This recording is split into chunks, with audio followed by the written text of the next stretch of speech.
Rama Hare Hare Hare Krishna Hare Krishna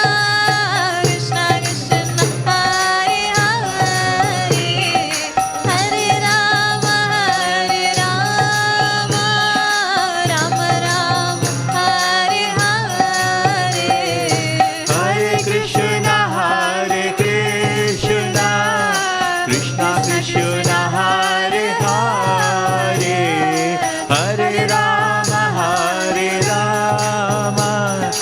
Rama Rama Hare Hare Hare Krishna Krishna Krishna Hare Hare Hare Rama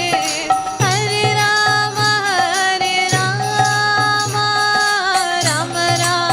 Hare Hare Hare Krishna Krishna Krishna Hare Hare Hare Rama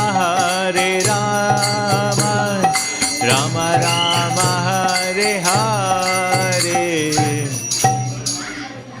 Hare Krishna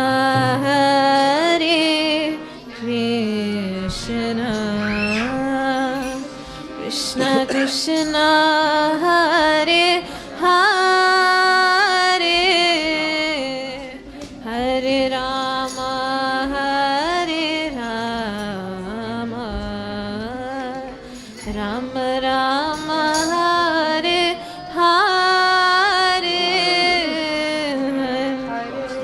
Krishna Hare Krishna Krishna Krishna Hare Hare Hare Rama Rama Rama Hare Hare Jai Shri Radha Gokulinda ki Shri Radha Gokulam. Hare Krishna. It's actually time for the Bhagavad Gita class. So if the speaker will be sitting on this side, if you could turn and face the speaker, he'll be giving a nice talk. Hare Krishna.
Will this?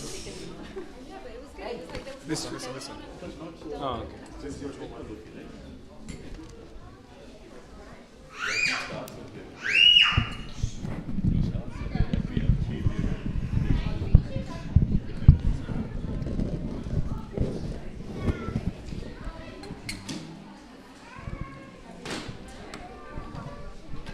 That one is Jai Radha Jai Sham, right?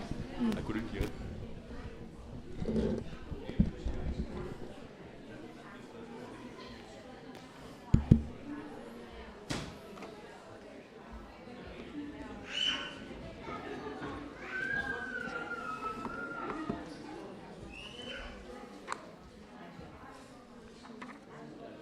Three.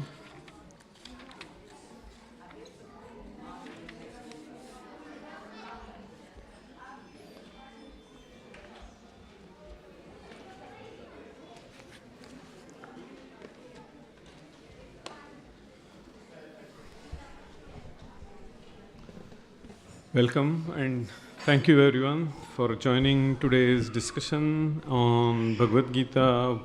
We will be discussing verse number 63 from the second chapter, but I think we will briefly go through the second chapter summary, the overview, and then we will discuss a bit more about the theme of this verse. So let's chant our invocation prayers, Mangala Charana, and then we will start. So second chapter is very important. It is called Sankhya Yoga in Sanskrit, and in our Bhagavad Gita as it is, Srila Prabhupada has given the title of this, Contents of the Gita Summarized. So it's a summary of the entire Bhagavad Gita, or we can say it's the beginning where the entire Bhagavad Gita is given in those 72 verses. So it is quite beneficial to go through the chapter, the summary, what this chapter is about, and then we will come to the theme of today's verse. So let's chant the invocation prayer and then we will start. Om Ajnantimirandasya Jnananjana Chakshurunmilitam Yena Tasmai Shri Gurave Namaha Shri Chaitanya Manobhishtam Sthapitam Yena Bhutale Swayam Rupa Kadamayham Dadati Swapadantikam Vandeham Shri Guru Shri Yuta Padakamalam Shri Gurun Vaishnavamscha Shri Rupam Sagrajatam Sahagana Raghunathanvitam Tum Sajivam Sa Advaitam Sa Avadhutam Parijana Sahitam Krishna Chaitanya Devam Shri Radha Krishna Padan Sahagana Lalita Shri Vishakhanvitamscha He Krishna Karuna Sindho Deenabandho Jagatpate Gopesh Gopika Kanta Radha Kanta Namostute Tapta Kanchana Gaurangi Radhe Vrindavaneshwari Rishabhanu Sute Devi Pranamami Hari Priye Vanchakalpatarubhyascha Kripa Sindhubhya Evacha Patitanam Pavanebhyo Vaishnavebhyo Namo Namaha Jai Shri Krishna Chaitanya Prabhu Nityananda Shri Advaita Gadadhara Shrivas Adi Gaura Bhakta Vrinda Hare Krishna Krishna Krishna Hare Hare Hare Rama Rama Rama Hare Hare Hare Krishna Krishna Krishna Hare Hare Hare Rama Rama Rama Hare Hare Hare Krishna Krishna Krishna Hare Hare Hare Rama Rama Rama Hare Hare. So today's verse is number 63. So you can repeat after me, all of you. Let's chant it together and then we will start our discussion. Krodhat bhavati sammoha. Little louder will help all of us. Bhagavad Gita verses are very purifying for our consciousness. So let's start again. Krodhat bhavati sammoha. Sammohat smriti vibhramaha. Smriti bhramshat buddhinasho. Buddhinashat pranashyati. So let's also please repeat the translation of this verse as well, because it's very helpful for all of us to relate to. From anger, complete delusion arises. Complete delusion arises. And from delusion, bewilderment of memory. Bewilderment of memory. When memory is bewildered, intelligence is lost. And when intelligence is lost, one falls down again into the material pool. So, what this says is, as you can see, this is basically a flow chart. From anger, complete delusion arises. From delusion, bewilderment of memory. When memory is bewildered, intelligence is lost. And when intelligence is lost, one falls down again into the material pool. So what Srila Prabhupada writes in purport, we will quickly go through, and then we'll go back to the entire summary from the beginning of this chapter so that we can relate to this verse and why this verse is so relevant and important for our day-to-day life. So let me read the purport quickly. Purport by Srila Prabhupada. Srila Rupa Goswami has given us this direction. Prapanchikataya buddhya harisambandhi vastunaha mumukshubhi parityago vairagyam phaltu kathayate. Bhaktirasamrita Sindhu, first canto, second chapter, 258th verse. What this means is, by development of Krishna consciousness, one can know that everything has its use in the service of the Lord. Those who are without knowledge of Krishna consciousness artificially try to avoid material objects, and as a result, although they desire a liberation from material bondage, they do not attain to the perfect stage of renunciation. Their so-called renunciation is called falgu, or less important. On the other hand, a person in Krishna consciousness knows how to use everything in the service of the Lord. Therefore, he does not become a victim of material consciousness. For example, for an impersonalist, the Lord or the absolute, being impersonal, cannot eat. Whereas an impersonalist tries to avoid good eatables, a devotee knows that Krishna is the supreme enjoyer and that he eats all that is offered to him in devotion. So after offering good eatables to the Lord, the devotee takes the remnants called prasadam. After this class, there will be a distribution of prasadam. So you all can relish. Thus, everything becomes spiritualized and there is no longer no danger of a downfall. The devotee takes prasadam in Krishna consciousness, whereas the non-devotee rejects it as material. The impersonalists, therefore, cannot enjoy life due to his artificial renunciation, and for this reason, a slight agitation of the mind pulls him down again into the pool of material existence. It is said that such a soul, even though rising up to the point of liberation, falls down again due to his not having support in devotional service. Srila Prabhupada ki jai. Thank you. So, this verse is actually the sequel of the earlier verse. So, because here Srila Prabhupada says, therefore, from anger, complete delusion arises. So, what is the beginning of that verse? So, the earlier verse says, Dhyayato vishayan pumsaha sangasteshu pajayate sangat sanjayate kamaha kamat krodho vijayate. So, the meaning of this verse, the translation is, while contemplating the objects of the senses, a person develops attachment for them. And from such attachment, lust develops, and from lust, anger arises. So these are the two verses, which is the theme of today. But how many of you think that this is very relatable to our everyday life? Because what it talks about, the first thing, the verse is, Krodhat bhavati sammoha. Krodha means anger. Right? Is there anyone in this room who never gets angry? Is there anyone here? I want to pay obeisances to that person. So, we all get angry. And we want to control our anger, correct?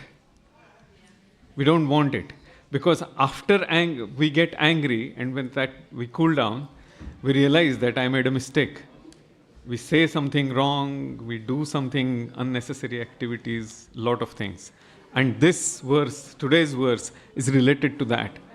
Again, I will read it. Now we can relate to that because we can say anger. So what happens is, from anger, complete delusion arises. What happens when somebody is angry? The person thinks that I am the controller. I can do a lot of things. Somebody should listen to me, correct? Delusion arises. And from delusion, bewilderment of memory. Because our memory doesn't work properly. We all can relate to it very easily, correct? From when memory is bewildered, next thing happens is intelligence is lost, because person doesn't think rationally. And when intelligence is lost, one falls down again into the material pool.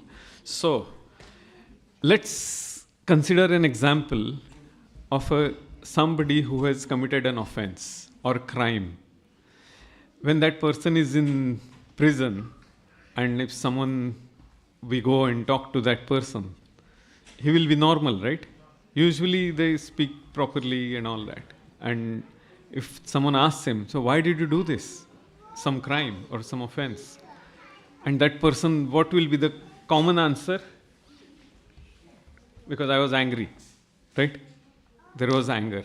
There was some kind of impetus from inside to get angry. And what is the reason behind that anger? The desire of our senses. The person wanted to fulfill the requirements of the senses. So for that, there is theft, there is robbery, murder, and so many other things. We don't have to go through that huge list of abominable activities. So what this second chapter is saying, so we know the background of this anger and bewilderment of memory and fall down in the material pool. So where is this chapter is coming from? So first chapter of Bhagavad Gita, what does it tell us? What is the first chapter of Bhagavad Gita? Arjun's bewilderment. That the name of the first chapter of Bhagavad Gita in Sanskrit is Arjuna Vishada Yoga. So Arjuna is bewildered.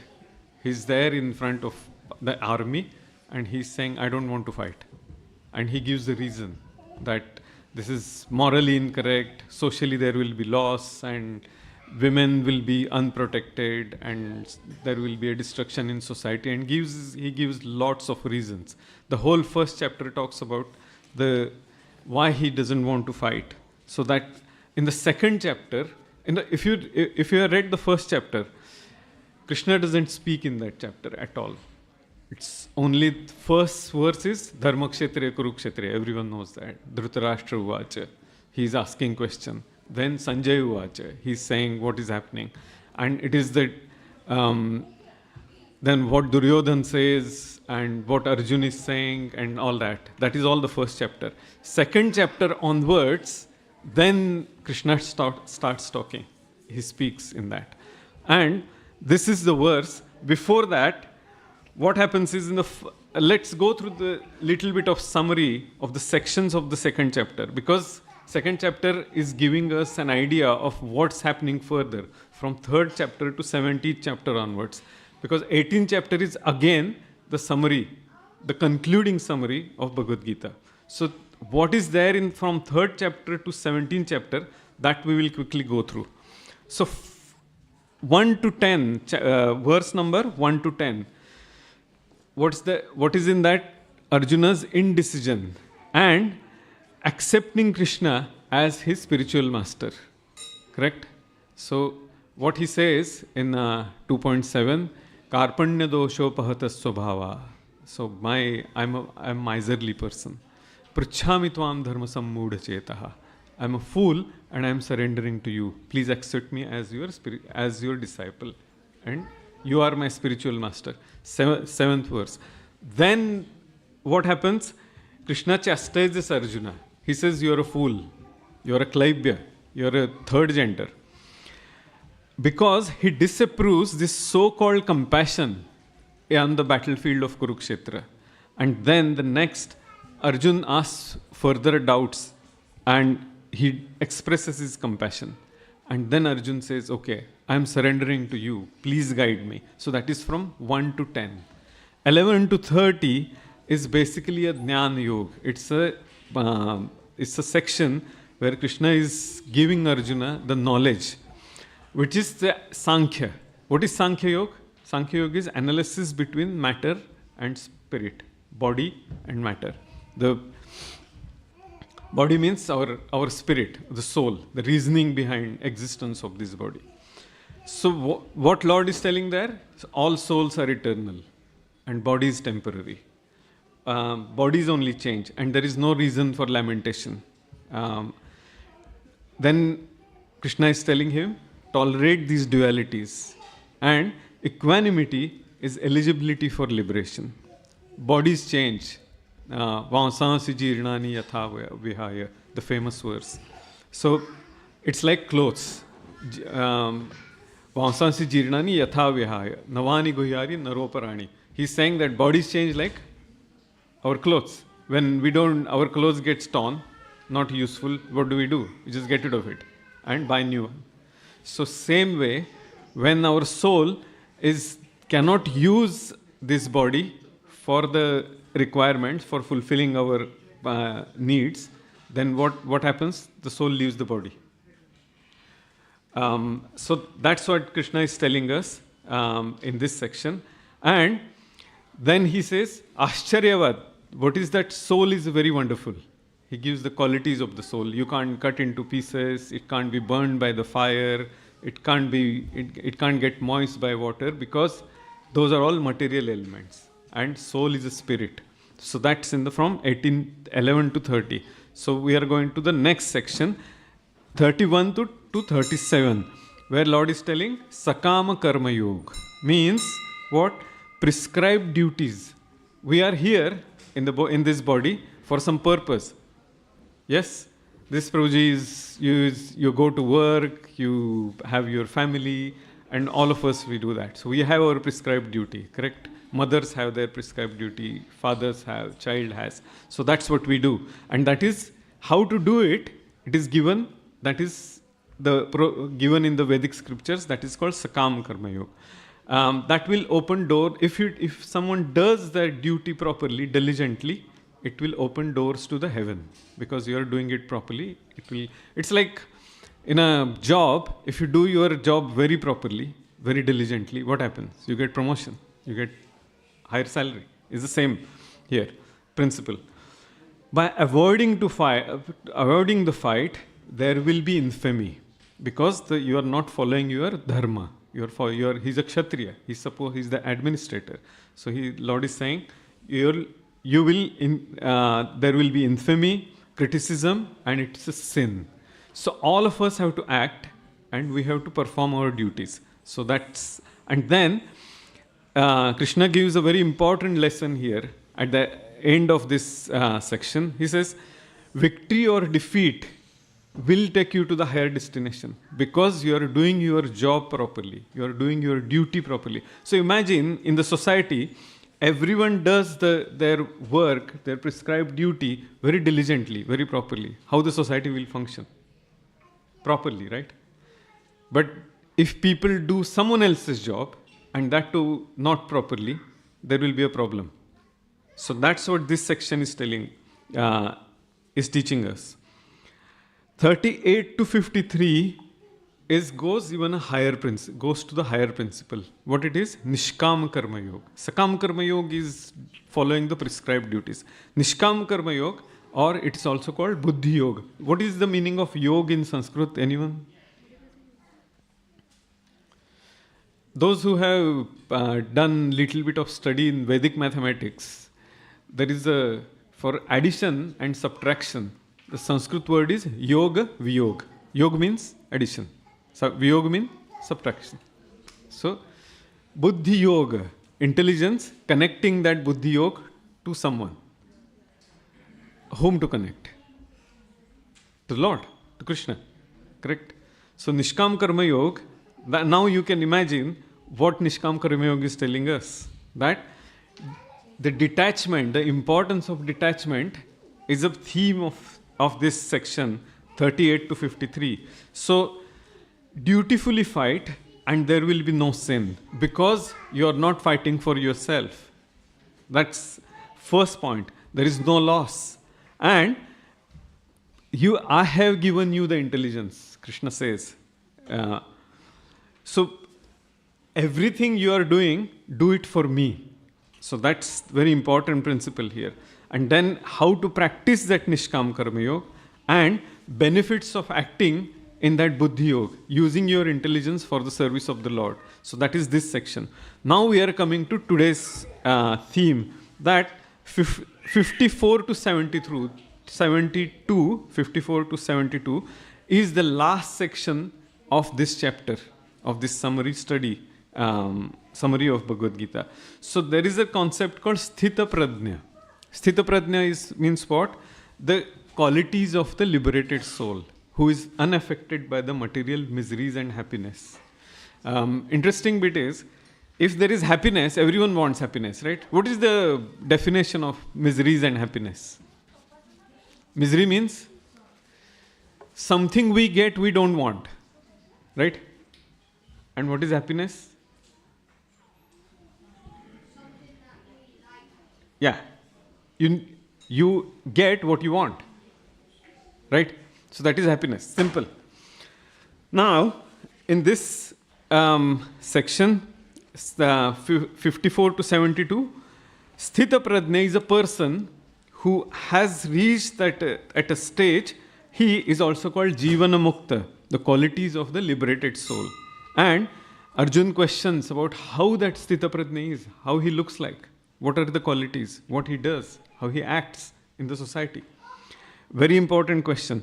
All of us are looking for that answer, actually. All of us. Because if that person is happy, blissful, unaffected by the external dualities of the world, that means what?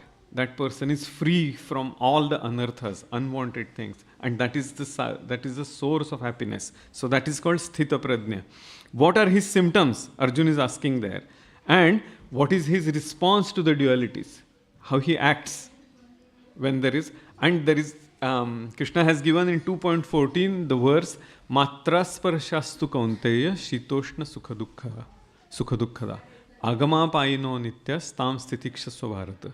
So we have to tolerate the dualities of the way we tolerate this cold weather and the miserable weather, and then there will be spring and summer and things will be green and we will have such a nice time, and kids will be playing in the lawn and in the garden here. So we tolerate, thinking that yes, summer will come, though it is winter now and we all are wearing some thick coats, but eventually summer will come, there will be blossom and we will have some good time, right? In the same way, Lord says that Matra sparashastu kaunteya shitoshna sukha dukkhada. The miseries and happiness, it will keep coming in the due course of time, but you have to tolerate both. Yeah. So one example which is given here is, we all travel by plane, right? And when we are at the airport, we see those shops and some people with some sad faces, some people are happy, some people are unaffected, and so many things we see around.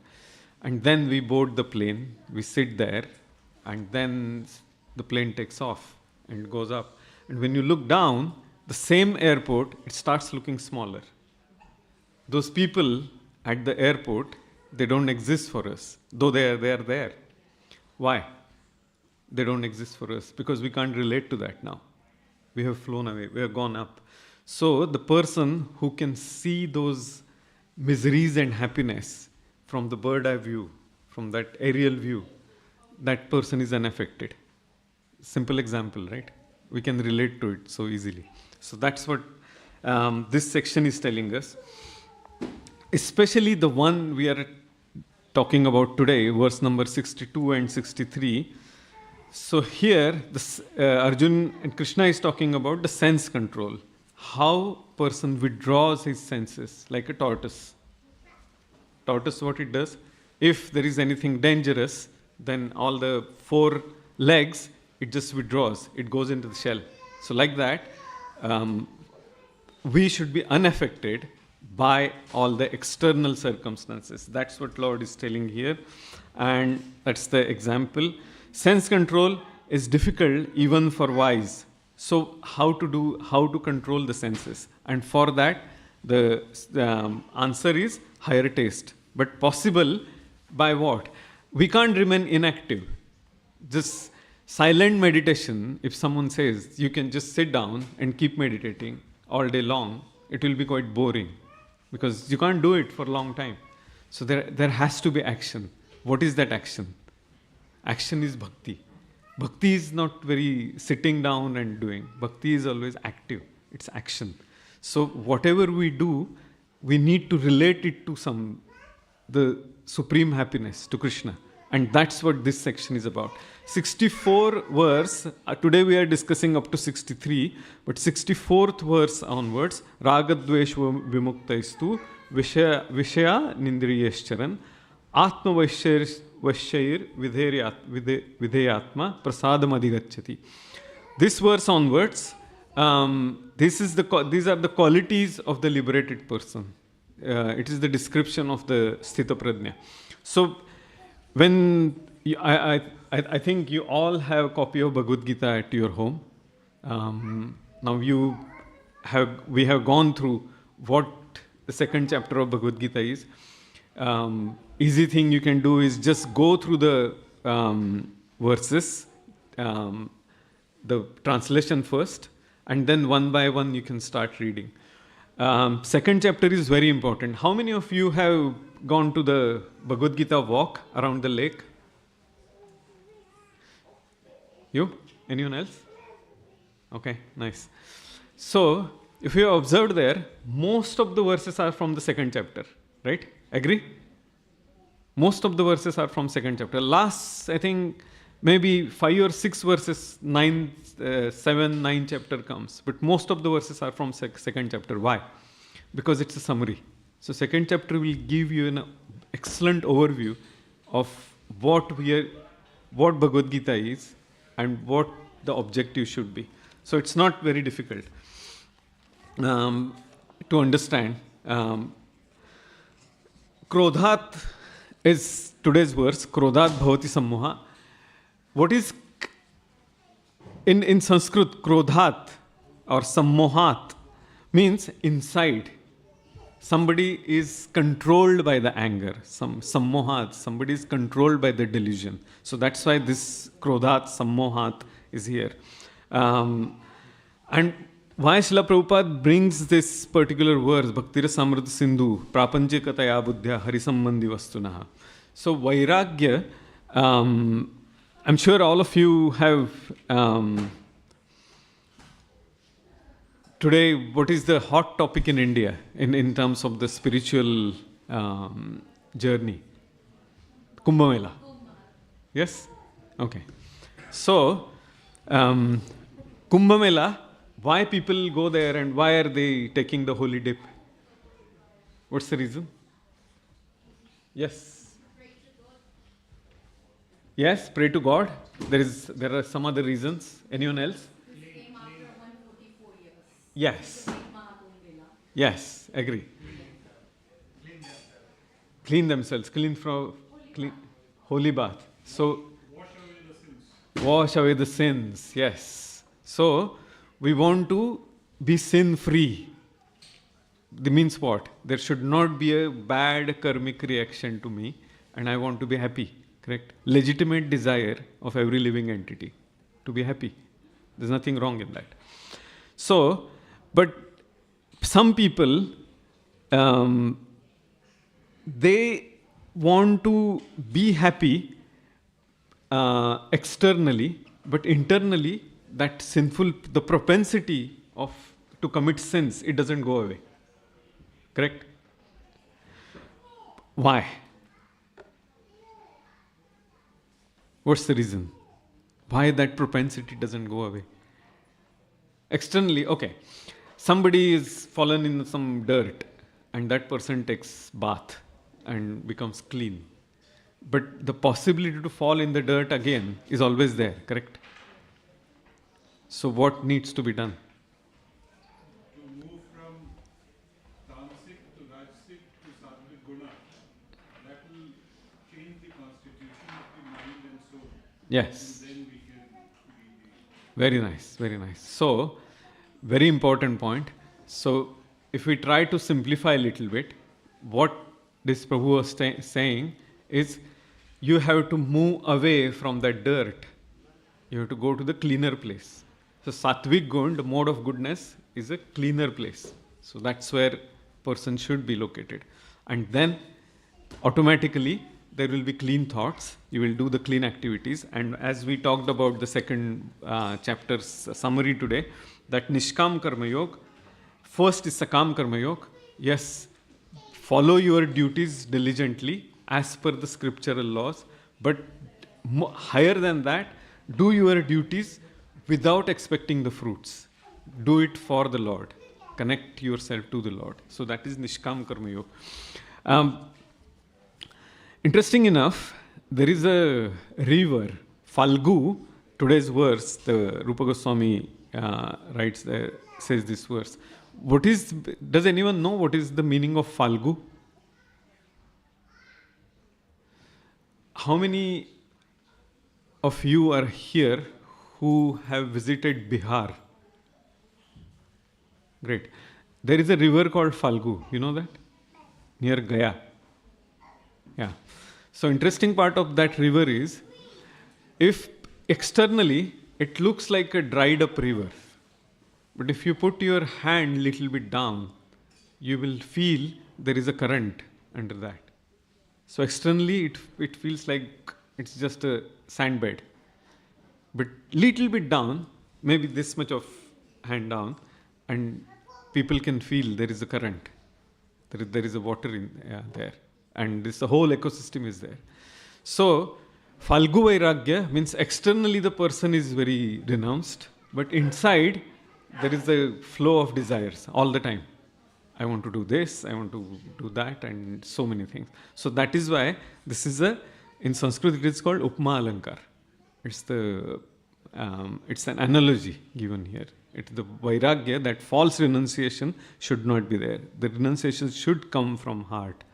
And that our scriptures always emphasize on the renunciation, because detachment is very important from the material activities, from sense gratification. And that's why this verse is very crucial. So, that's what today's verse is about. Now there is another important point, something to take away. We have around 20 minutes. As we talked, we discussed that this verse is a flow chart. So anger leads to what? Loss of? Anger leads to delusion, loss of reality. We move away from the reality of this material world. What happens thereafter? The power of discrimination we lose, because what is right and what is wrong, the person loses. What needs to be done and what need not have to be done gets into the activity which is not to be done. All wrongdoings. And then in the third chapter, as we talked about, this chapter is a summary. Third chapter, 16th verse onwards, Arjuna asks that why someone will commit this abominable activities. The right question, correct? Because we are discussing this, the obvious question will come to our mind. Why? What is the reason behind anger? Why that sense gratification is so difficult to control? And then Krishna talks about the very, very important point here. He says that is lust. Lust may have different varieties, different colors, but the core reason behind that is lust. And that's the third chapter. Lord Krishna talks about it very elaborately. So, as we were discussing all destructive, criminal or abominable activities, it starts with the earlier verse. And what was that earlier verse was saying? Dhyayato vishayan pumsa sangasteshu upajayate sangat sanjayate kamaha. Kama means lusty desires.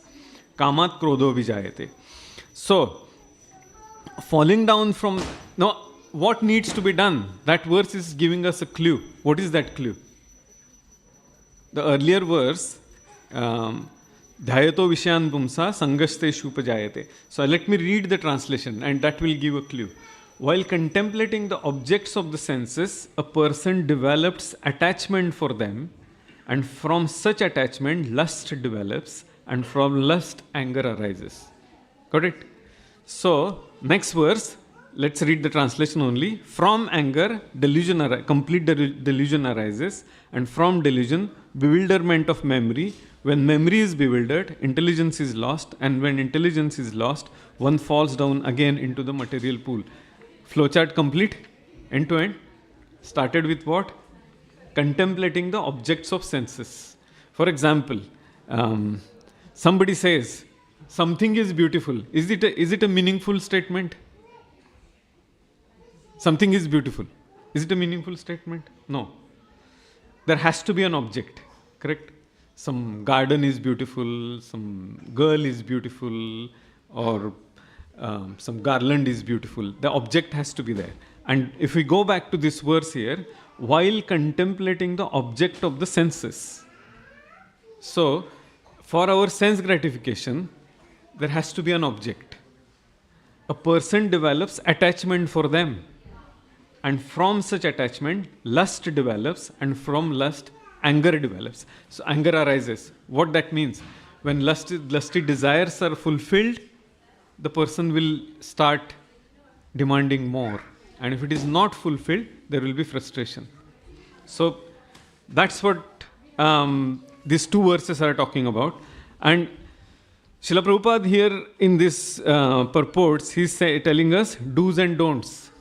Do what and don't do what. So this verse is telling us, understand that sense gratification is the cause of miseries. Correct? Sense gratification is the cause of miseries, because what is the end result of the 63rd verse? Buddhinashat pranashyati. One lost, one falls down again into the material pool. Comes to the miseries. And the reason behind that is, sense gratification is the cause of miseries. So what is the solution to that? Our desire, when it is dovetailed to serve the Lord, that means there is no reaction, because you are doing direct service to Krishna. And what that means is, Srila Prabhupada says, our senses should be spiritualized. Whatever we do, any activity, that should be connected, dovetailed, which is a specific word Srila Prabhupada uses, to serve the Lord in the path of bhakti. So practice the path of bhakti properly. So how shall anybody do that? And there are 4 points. Now this is practical aspect of what we are discussing today. In this 15 minutes, we will try to complete this. I think in 10 minutes, and then we will have 5-10 minutes for questions. So first is follow the regulations.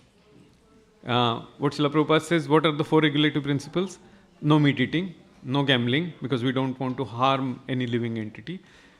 Eat only prasad offered to the Lord. No gambling, because gambling means very speculative tendency. It destroys the spirit of dishonesty. Associating with saintly people, no intoxication, and no illicit relationship. Follow the Yuga Dharma, which is chanting the holy name, Hare Krishna, Krishna Krishna, Hare Hare, Hare Ram, Ram Ram, Hare Hare. And we should study Shastra regularly. So that is the what to do, practice. How to start? Accepting that first thing is we need to accept that there is a problem. We are in this material world, as Lord says, what it is in Bhagavad Gita, Dukkhalayam Ashashvatam. It is a house of miseries. So, if someone is saying, what is, for example, Pustakalay, what will you find in Pustakalay? Books. Alay means house. And Pustak means book. Right? Ayush Prabhu? Hare Krishna. So, then Dukkhalay. If the manufacturer of this world is saying this world is Dukkhalay, means what? It's a house of miseries, house of sorrows. Correct, Mataji? So, we are trying to find sukha, happiness, at the place which is made for miseries. Right? It's like going to the shoe shop and saying, can you give me the books? Wrong question, correct? So if this place is a house of miseries, what's the point in asking, can I be happy here? No, It's a wrong product you are asking. So accepting our conditioned nature, and there are 6 enemies, that is the reason we are here in this pool of miseries. What are the 6 enemies? Kama, lust; Krodha, anger, we just talked about; Kama, Krodha, Lobha means greed; Moha, illusion; Matsar, envy; Kama, Krodha, Lobha, Mada is arrogance, so pride. So those 6 enemies, if we are thinking that they are our friends, and usually that happens with all of us, that we think that yes, I'm very proud because I'm so good looking and heavy, intelligent, and so on and so forth. But it doesn't belong to us. All those great qualities belongs to the Lord. So if we think that I am somebody big, that means we are in illusion. So 6 enemies. This world is not made for enjoyment. We talked about it. It's a place of miseries and it is temporary. So what that means is, if Krishna says, Dukkhalayam ashashvatam, house of miseries, and it is temporary. So that means opposite should be true, correct? Agree? What that opposite is? Sukhalayam shashvatam. There is a place which is happy, which is a place of happiness. It's a place of bliss. There is no misery there. And shashvatam, it's eternal. If this is temporary, that means there is a place which is eternal and which is a place of happiness. So what is that place? 15th chapter of Bhagavad Gita, name is Purushottam Yog. He says, Na tadbhasayate suryo na shashanko na pavakaha yadgatvana nivartante tadhama paramam mama. What he says is, there is a place called, there is Vaikuntha, he's talking about his own abode. Na tadbhasayate suryo. There is no need of sun. Na shashanko. There is no need of moon. There is no need of pavaka, means fire, agni. It is self-effulgent place. It's complete.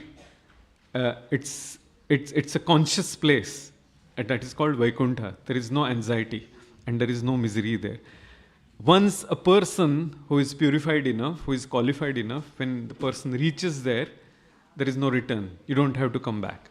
Yad gatvana nivartante tadhama paramam. So that is Sukhalayam Shashvatam. How to do that? Follow the Yuga Dharma. And this, the earlier 4 regulative principles, associate with saintly people, chanting the holy name, studying the Shastra, and constantly work on our purification. So that is the solution to that. Humans, why we are supposed to do that and why not animals? Humans are higher than animals, and this question we can ask. So this is a very important principle, that we, by the mercy of the Lord, we have received this human form of life, and in the human form of life, utilize it properly, because it's an opportunity. If someone falls down and goes into the other forms of animal form or some other, or like a tree, then again we have to go through 8.4 million species. Janmamar, Mrityu Jara Vyadhi. Punarapi Jananam, Punarapi Maranam, Punarapi Janani Jatara Shayanam.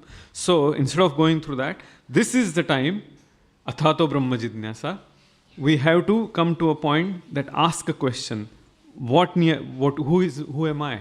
What is why am I suffering? Why do I have to go through birth, death, old age and disease? And in this age, which is a quarrel on hypocrisy, very degraded age, what am I supposed to do? What is the mercy I can get of that advanced devotees which Krishna has empowered? And what do I need to do? Chant the holy name, associate with devotee, read books, study Shastra, and have a proper diet, which is Krishna Prasad, which is being distributed there in Haveli. So that's what the today's formula is. These are the verses we were talking about.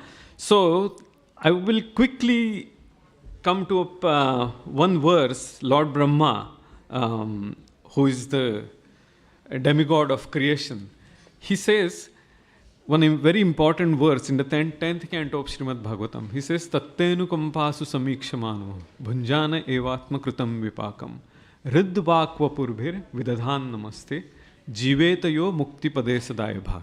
So what that verse means is a very beautiful prayer.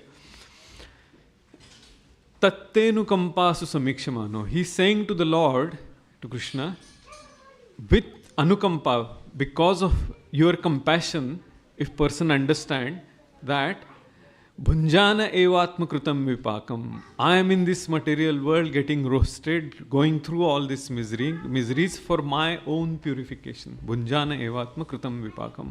Rid vak vapur. With my heart, with my speech, and with my body, vidadhan namaste. I offer my respectful obeisances. I worship you. I surrender to you. Jiveta yo mukti pade sadahebak. That person, that Jivatma, has a rightful claim to come out of this place of misery and go back to you, to go to you. And Lord promises that in the 10th chapter, 9th verse, 10th verse. Tesham satata yuktanam bhajatam priti purvakam dadami buddhi yogam tam yena mam upayantite. He says that the person satata, continuous, tesham, that person, yuktanam, he is connected to me. Bhajatam, he is worshipping me. Priti purvakam, with love, complete love. Dadami, and then Lord says that I give him buddhi, the intelligence. Yoga, so that he will connect to me. How? And he will come back to me. So that's the verse. It's a promise by the Lord. So no insurance company can give you a promise like this to free from miseries. This is the only Krishna, the manufacturer, the Lord, who can give promise like this. So we have literally few minutes now. Are there any questions or comments? I will stop here. No questions? No comments? Yes, Ayush Prabhu. Nice to see you. Yeah. If there are no questions, I would like to share a story. Is that okay? In few minutes? There was a king, his name was Maharaj Chitraketu. And because that story is related to anger, that's why I would like to share that. And Maharaj Chitraketu, he didn't have any child. And he had so many wives. He was hundreds of wives. So some people say he had 1 crore wife. He was a real crorepati. So, and still he didn't have child. And then once the sages, Angira Rishi and Narad Muni, they were walking by.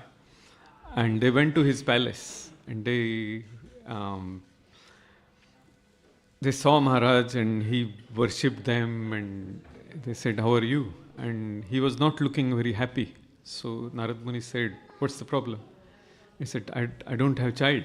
So I'm the emperor of this entire world, but who is going to continue the legacy? And they say, why don't you accept that as a providence? That's what your destiny is. You're supposed to be childless. And he says, no, I can't accept that. Give me child. And because he is such a pious king, finally they blessed him and they performed certain sacrifices and yajna and all that. And then finally the Maharaj Chitraketu, one of the queens, she conceived and he had a child. The name of the child was Harsha Shok. Harsha means happiness. Shok means misery.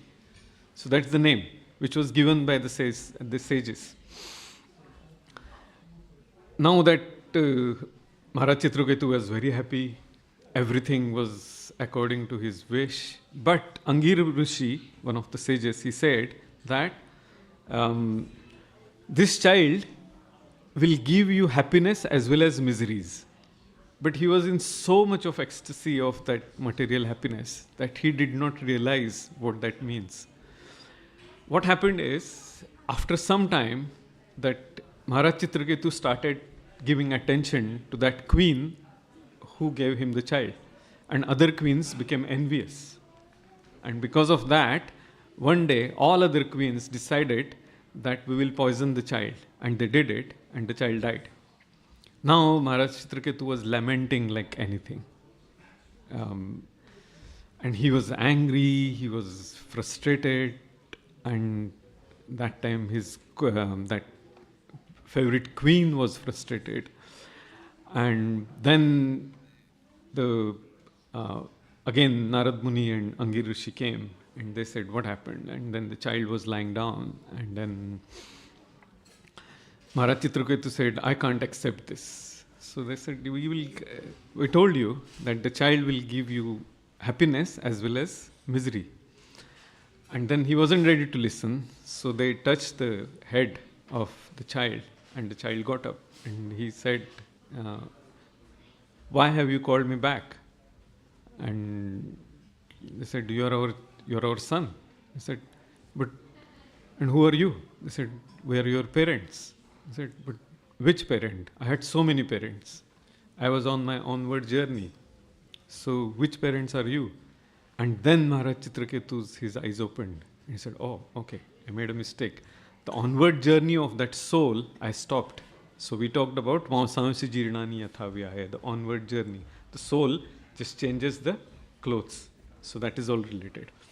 Then what happened? Maharaj Chitraketu realized that now the child has to go. And then the child, again, they did the final rites. And then Maharaj Chitraketu became very great devotee, he became ascetic, and then later on, he was going in a Vimana. He met the Lord, and that time the Lord said that you will come back to me. So it's a promise from the Lord. What happened is, he was going in a Viman, and that time Lord Shiva and Parvati, they were sitting together and they were giving discourse to the sages. And he smiled, and Parvati Devi got upset. She cursed him, and that's when Maharaj Chitraketu accepted that curse as it is. And that's the second point, that we should accept the situation as it is. And thereafter, he was cursed to become a demon, and then he had a fight, and with a quick shortcut, he went back to Godhead. So that is the story. It's a long story, but we don't have time. It's Aarti time. Thank you very much. Srila Prabhupada ki jai. Hare Krishna.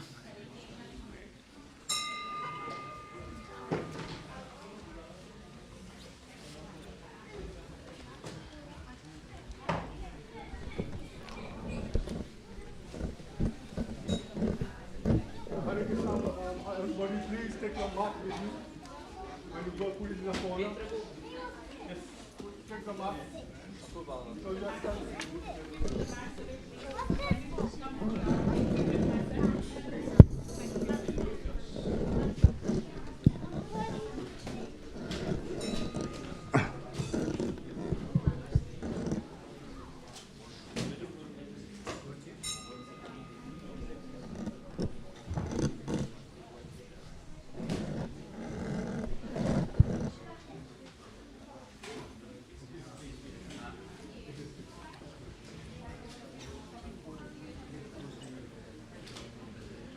So we are going to sing the Gora Arti. Everybody can repeat and sing together. You can clap your hands. The words are there.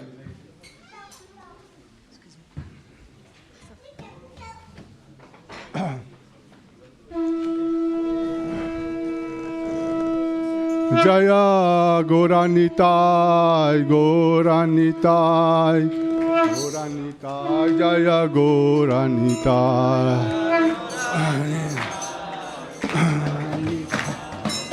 Goranitai, Goranitai, Jaya Prabhupada, Prabhupada.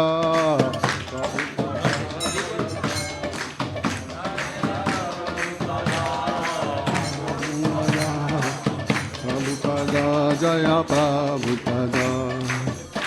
Nama Om Vishnu Padaya Krishna Prastaya Bhutale Srimati Bhakti Vedanta Swami Niti Namine. Nama Om Vishnu Padaya Krishna तापस्ताया भूतले श्रीमती भक्ति स्वामी निति नामिने नमस्ते सरस्वती देवी गौरवाणी प्रचारिणे निर्विशेषा शून्यवादी पश्चाद सतारिणे नमस्ते सरस्वती देवी गौरवाणी प्रचारिणे निर्विशेषा शून्यवादी